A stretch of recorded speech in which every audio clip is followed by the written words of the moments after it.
OP here. Once again, thanks to everyone who contributed. Without you, /x/ is nothing. I'll share a personal story now. This is all from memory, so it'll be a rough sketch.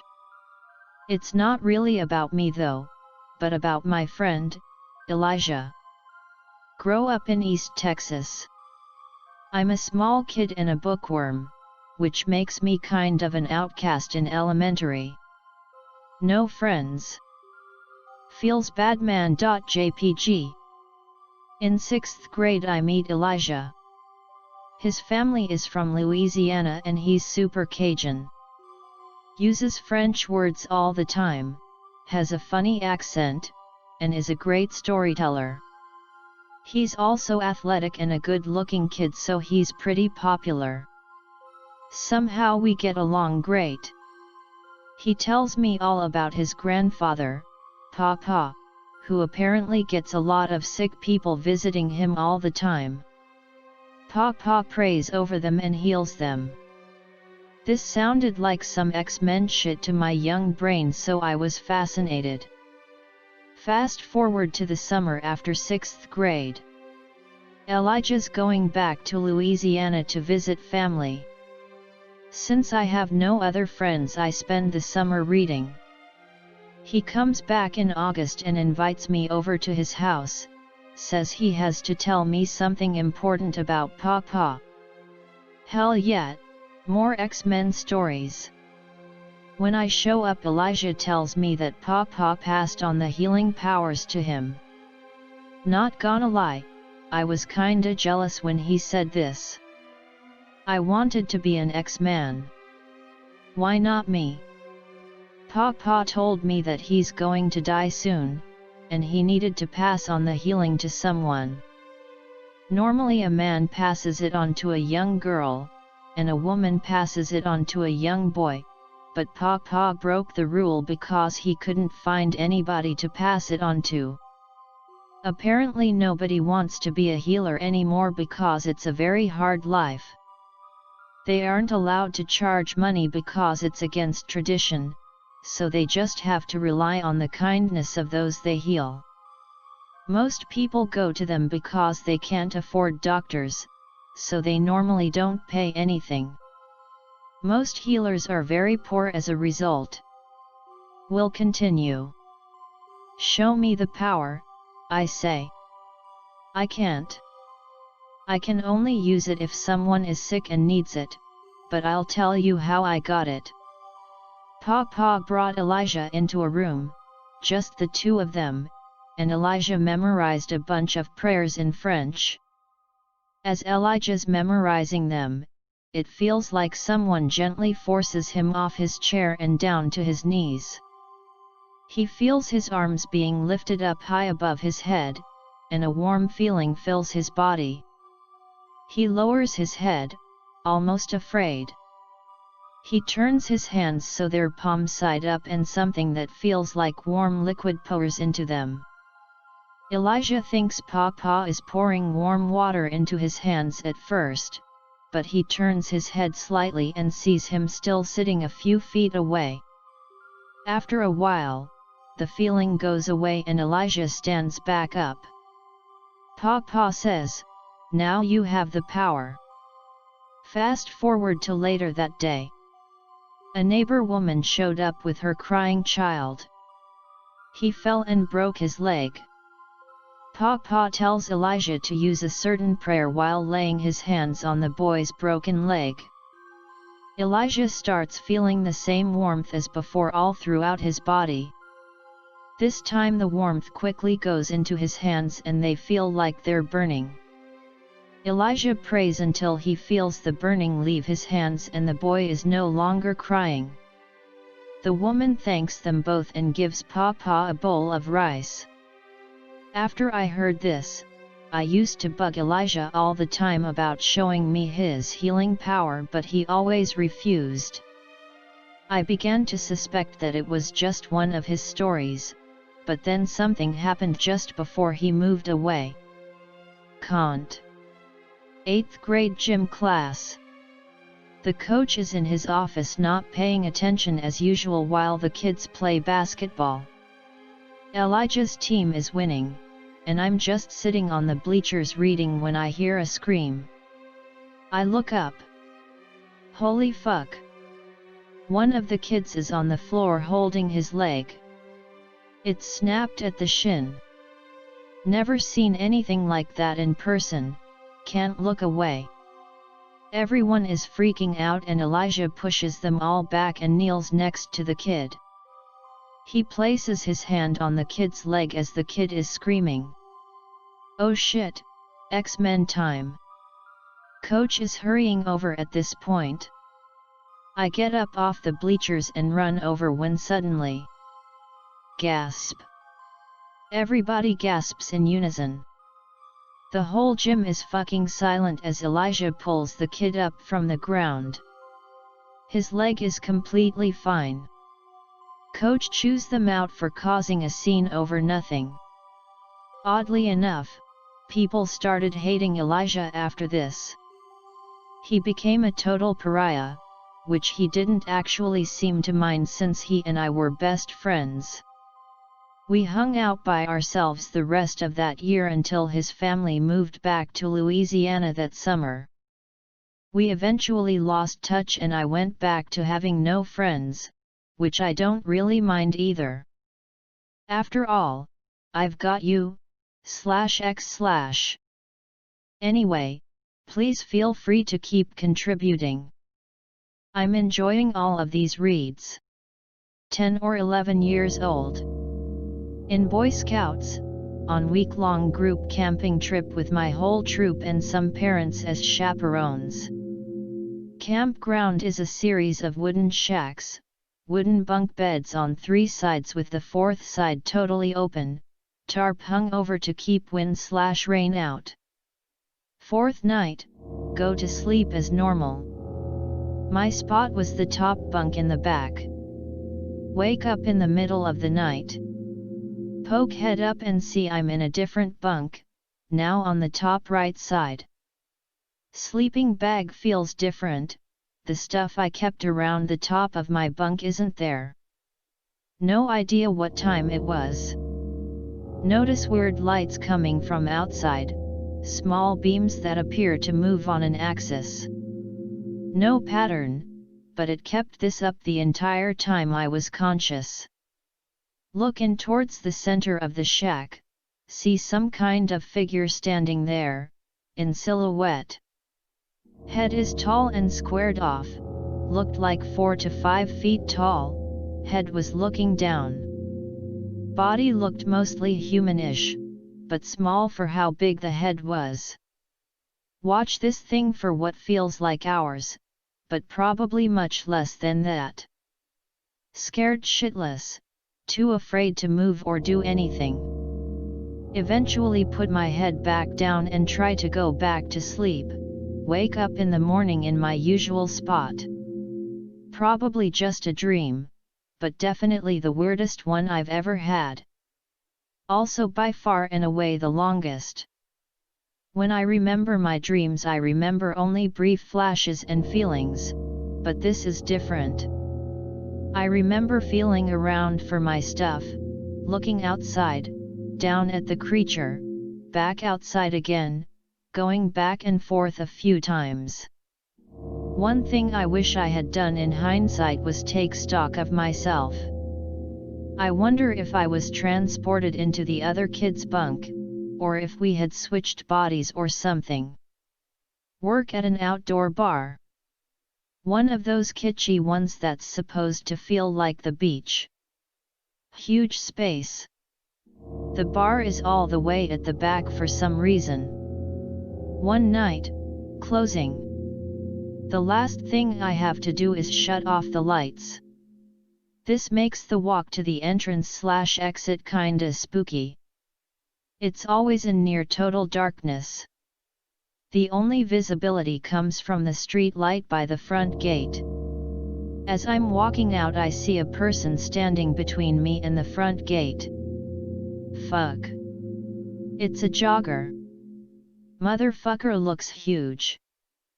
You're a bigewee. I sincerely think I'm about to get twisted into a pretzel and robbed, or maybe shot if Tyrone is in a merciful mood. Are you there, God? It's me, Anon. God hears my prayer. The shape dissipates with a weird buzzing sound. Not disappears. It scatters into a million pieces that look like bits of paper scattering in the wind. Buzzing sound hangs in the air for a moment and then everything's quiet. Run TF out and swear not to work a closing shift ever again. Did I have an encounter with Beelzebub? In this story, the new owner of an old house discovers a small locked door under the basement steps with a warning not to open it. However, she pays no heed. Last month, my husband and I finally bought our dream house. It's on the edge of a large forest and I love it. It's a little paradise hidden by the large pine trees that grow on the premises. I honestly don't know where my backyard ends and the forest starts.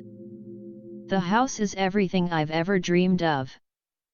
I'm a musician and usually I work from home, so for me the transition out of New York City and into the country wasn't too big. My husband, however, had to quit his job. He gave notice last week and still has 1 week to go. We had to leave our old apartment a few days ago, so for the time being he stays with a friend in the city, while I have already moved to our new house. This week, it would just be me and our 2 dogs.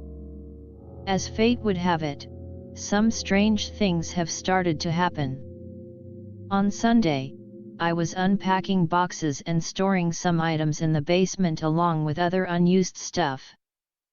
This basement is cold and windowless, not much bigger than a walk-in closet. I walked down the wooden stairs and dropped the box in a corner when I noticed there was a small hatch on the wall under the staircase. I noticed there was only a latch on it to lock it from the outside. I wondered if it could be a door, but the opening was quite narrow, maybe just big enough for a small person, such as myself, to fit. Stepping closer, I noticed a small plaque that said, "Keep shut at all times." I opened it anyway. There really wasn't anything to see, though. It was dark inside and the light from the basement was way too dim to light it at all. From inside came a clicking or snapping kind of noise. Not rhythmic, but consistent.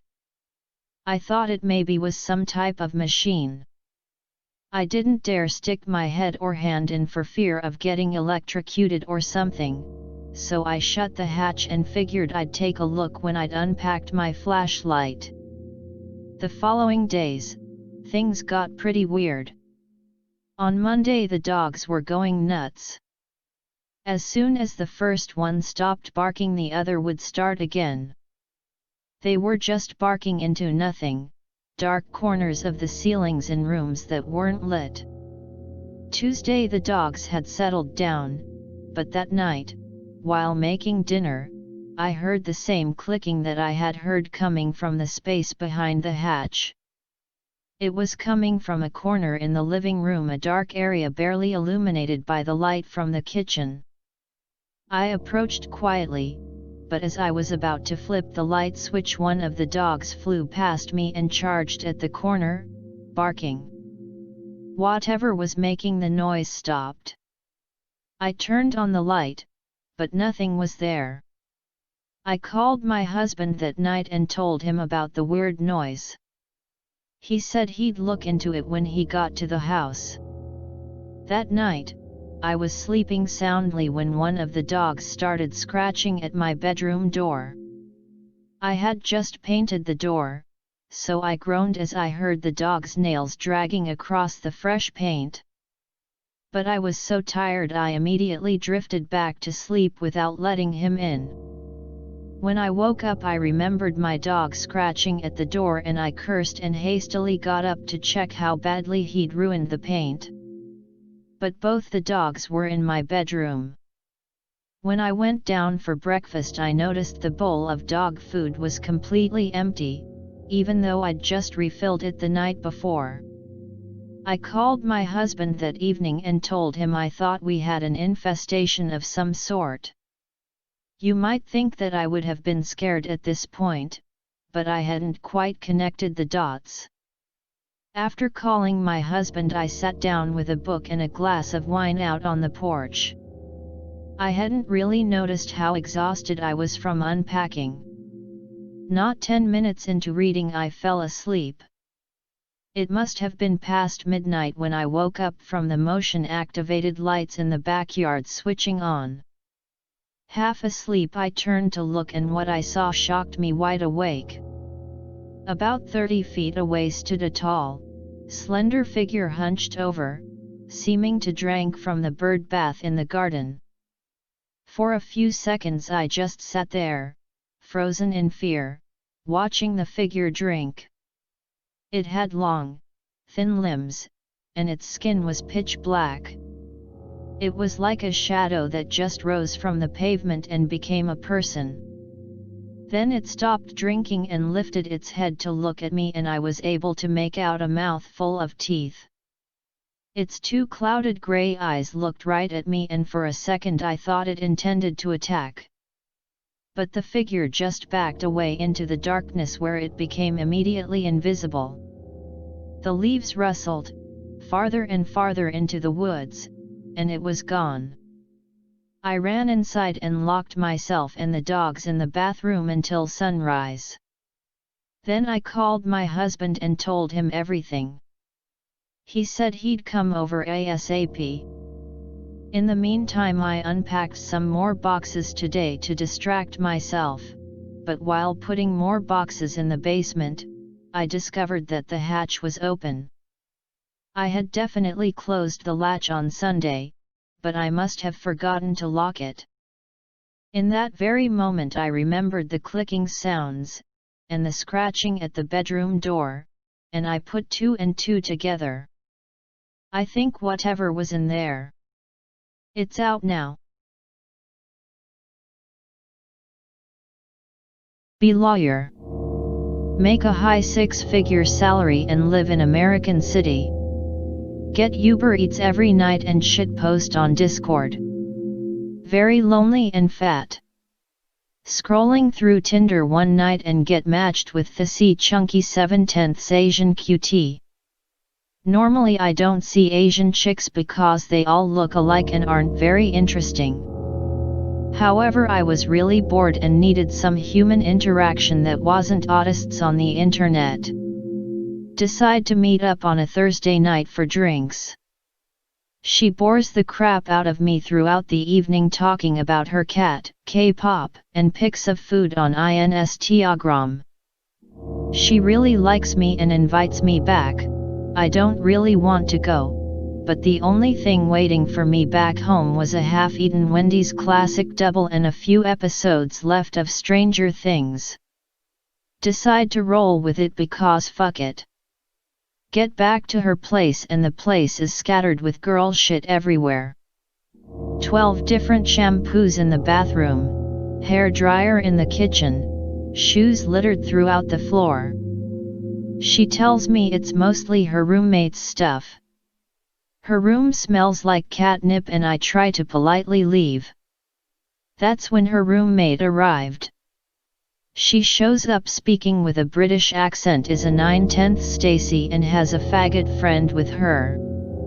The two are on cocaine and the fag starts popping ecstasy and pounding vodka from the fridge.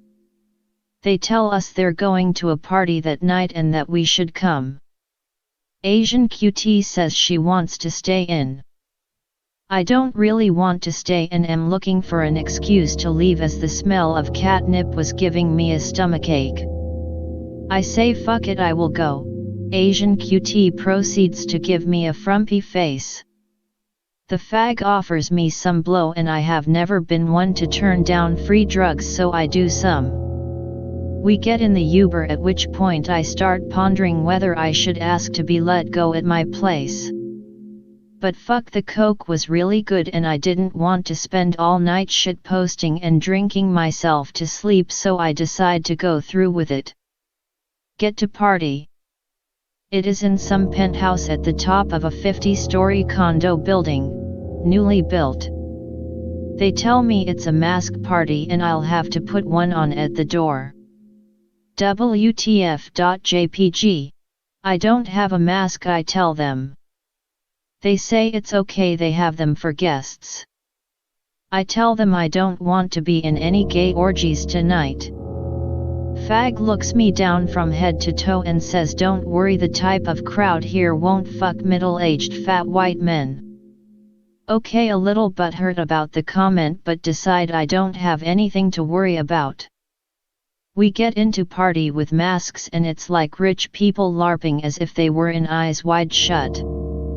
I start talking to one of the naked waitresses and she tells me to follow her on Instagram. I ask her what's the point in wearing a mask if you dox yourself with your social media account. She says something snide regarding my weight and asks me how I even got in. Wandering around the party listening to people's conversations, trying to add a joke or colorful comment. Then a toast is being made by some creepy podesta type dude, now tells us about the main event of the evening. I ask myself, where was the party agenda? I didn't see anything. He then brings out 10 to 15 girls and boys aged 10 to 13. Oh fuck no.exe. Where the fuck am I? Try to find the British chick. Run into Fag since I knew what mask he had on. He is naked running around with a tail anal plug up his butt. Ask him WTF is going on. Tells me not to be a square and I should be grateful they even let me come along. I tell them I am not a pedo and this is some sick shit. He tells me I am not one to judge others for their decisions because I clearly lack impulse control around buffets. Tell the faggot to go fuck himself, which he replies he'll do anyway. Start looking for door, get to front door and it's locked. Big black dude, apparently the bouncer, tells me no one is allowed to leave for another 2 hours. WTF kind of party is this? Open door to bathroom and decide to camp out there till it's over. Open door to find man staring himself at in the mirror without his mask on, but oh fuck, he has a reptilian face. Dash the fuck out. Decide to go out on the balcony for a smoke to calm my nerves after seeing reptilian, humanoid or whatever the fuck. Can't puff on my cigarette through the hole in mask and decide to move it up so I can drag it better. Chick walks up to me and says that I can't remove the mask from my face. Was about to tell her I was just trying to smoke and wasn't going to take it fully off. Before I could make my case, the BBC bodyguard comes over and asks what's wrong. She screams in his face that I took my mask off. The BBC guard immediately grabs me by both arms and escorts me out of the party. Had I known taking my mask off would have gotten me kicked out, I would have done it a hell of a lot sooner. Finally get back to my apartment. Notice the Half Dave's classic double is on a plate on my kitchen table. A brunette QT female walks out of the bathroom in yoga pants and tank top. How was the party, sweetie? She asks. I tell her it was weird getting this odd feeling that she has been my long-term GF. She tells me my burger is ready and is about to watch some Netflix. I suddenly realize I haven't renewed Netflix in 2 months. Who _ the _ fuck _ is _ this _ bitch. I turn to stare at her face and see coal black eyes. Suddenly turn away only to stare back and see that she has vanished. Eat leftover Wendy's. TFW no GF. Go to bed. Okay, so I've told this story before, but I've found that my words sometimes seem to fail to connect. I'll now try to relate it through the prose of green text, because it's one of the only ways I know how. Prolonged exposure to 4CHAN really do be like that sometimes. Be me. About 7 years old. Laying in bed during a school night. It's probably around 11 or 12 p.m. Guess sleeping has always been hard for me. Anyway, start to feel thirsty. Sit up in my bed, already feeling kinda iffy since my door is open and facing down a hallway. Intense fear of the dark, mainly because I was 7. Look through door since I'm about to leave my loft bed and need to see if the coast is clear. Can't wake up parents. At the end of the hallway, near the kitchen, there's a tall, lanky thing standing. I always tell people it was walking into the kitchen. It was staring at me. I'm getting goosebumps actually telling the truth. Immediately flatten on my bed. Holding my breath, not even letting my lungs rise out of fear it'll see me. Put pillow over my face. At least if I die, I won't see it coming. Stay awake like that for at least 30 minutes. Can't move. Sleep like that for at least a month straight. Still do sometimes, and I'm now 21. Hear noises sometimes. Used to see shadowy figures out of the corners of my eyes. Still do sometimes. Saw one leaning over me when I was 14. Looking at my 3DS in bed. Slept with the lights on for 2 days. I've never told anyone the full story and I likely never will. I have no idea what to make of it and I'm not sure I want to. I just needed to get that off my chest. Here's an unrelated meme for reading this. I've always had vivid nightmares but a few still stick out to this day. In an empty city outside an abandoned department store/wholesaler. Lights are on in the street and inside but the shelves are totally empty, no cars either. Extreme sense of unease, go inside the store through a broken window. Store is mostly old blue carpet with a path going around. Follow the filthy laminated tile floor path through the store, looking around. Ceiling has tiles missing or damaged with wiring hanging down. More shelves, empty or fallen to their sides. Find an elevated platform area, no lights on in it, tiny set of stairs leading to it but it's shuttered off. Get flung against the shutters, feel wave of pressure against my back pushing me. Push myself off, fall backwards and scoot myself away. Shutters start to open, lights stay off. Start getting pulled into the dark. Claw at the floor trying to get away. Lifted off my stomach and fly into the dark. Surrounded by faces, some angry, some sad, all screaming at me. Feels like I'm beaten or punched. Curl up in a ball and cry. Voices stop, look around. In a puddle of something cold inside the platform area, lights are on now. Platform area has red carpet and fake wood wall paneling with a bunch of naked, yellowed mannequins and scattered displays. Pathway continues through this room, follow it. Path immediately ends in a small circular fitting room with mirrors on each wall. Get extremely nervous, turn and leave without entering the fitting room. Mannequins have all toured to face directly away from me. Hear glass break, get pulled into the fitting room. More screaming faces and pain until I wake up. Be me, 16, doing laundry at my grandmother's house alone. The laundry room is in an unfinished part of the basement. The rest of the basement is finished and consists of my grandmother's painting room and what amounted to the sports den. Decide to take a break, head for the other part of the basement. My grandmother has a doll collection set up on the walls near her side of the room on 3 narrow handmade wooden shelves. Something like pick related was on the bottom shelf. Along with other very old dolls, the middle shelf had things still in their antique boxes. The top was unused and was only about 4 feet away from the ceiling. Paid no attention to it, decided to watch some television while clothes were being finished in the washing machine. Briefly go upstairs for some food. Decide to glance at the dolls again while also looking at old football trophies and pictures my grandparents had of standing next to old college coaches they had met.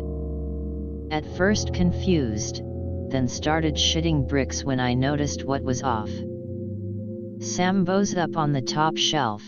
It's too high up for a person to normally reach up there. Double-checked and made sure that I wasn't seeing things, and it was clear that it was the same doll. When the rest of the family got back, my father had to reach up with a small stool normally used for yard work to reach up to the doll and put it back. Everyone thinks I was playing a dumb prank. Y'all ever hear of haunted wells? Texan Anon here. My mom told me this story. It ain't much, I'll be honest, but it kinda spooked me the way she told it. Never shared it before, but if anyone will appreciate it, /x/will. Young parents finally ready to buy a house. Idyllic home in the country.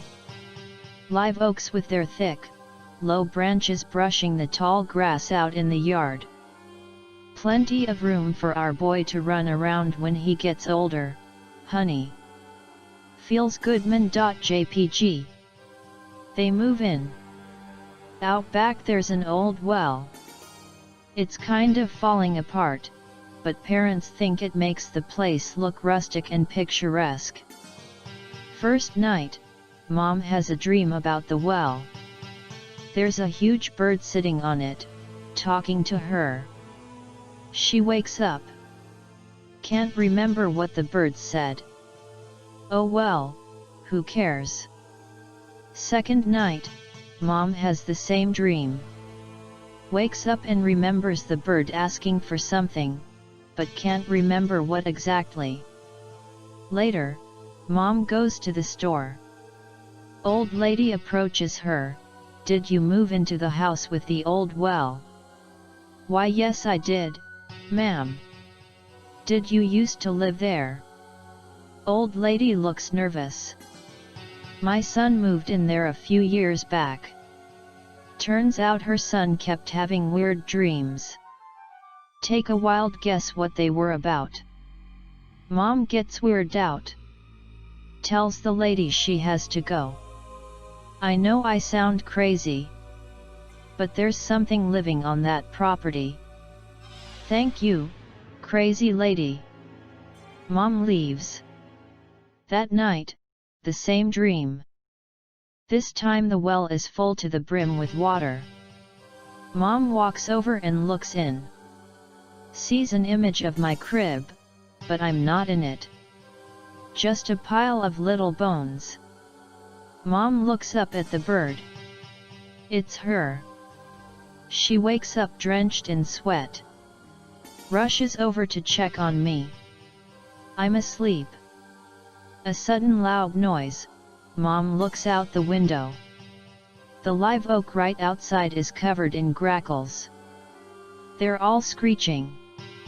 Dad wakes up from the noise.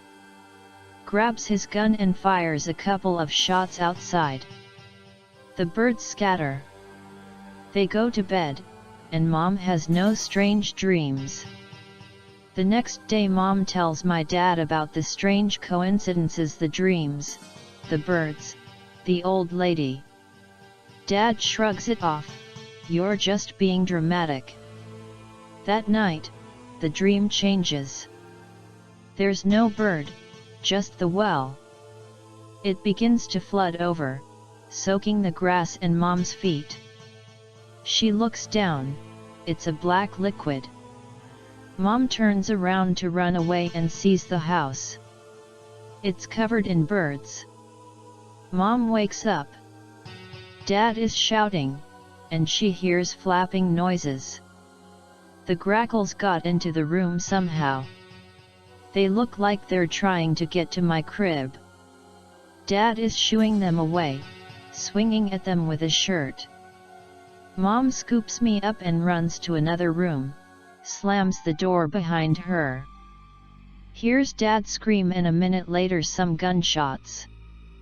Dad opens the door where Mom is and tells her to grab her things. He's covered in cuts and bleeding quite a bit. We're getting a motel tonight. They hurry out to the car. The live oaks are covered in birds. Every single one, every branch lined with them. They're completely silent. Mom and Dad get the hell out of there. Mom said after that Dad decided sending a priest in couldn't hurt.